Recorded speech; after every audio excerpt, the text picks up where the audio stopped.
Hello friends, I am Deepanshi Sharma. Welcome to my YouTube channel Genius Deepanshi, and I hope you are doing well. Today I'll start this pattern, and this is a reverse Vatican triangle pattern, and in this pattern numbers are constantly repeated but in an alternative way. मतलब in each row 1 and 0 number are repeated but in an alternative way.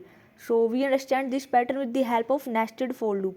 So firstly we declare two variables that are used in nested for loop. So we declare integer type variable I and j, and that are used for nested for loop. And after declaration of integer type I and j variable, we create outer for loop, and in this outer for loop we take three parameter.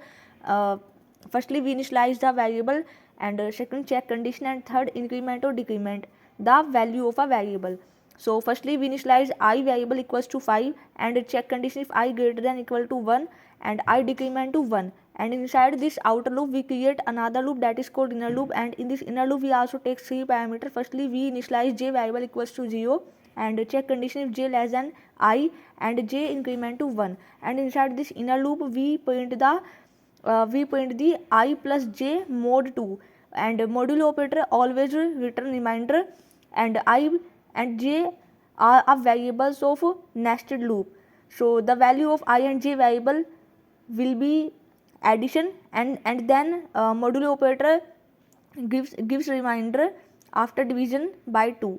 And outside this we use backslash n for new line. So the accurate output is shown as below. Like, share and subscribe our channel Genius Deepanshi, and thank you for watching.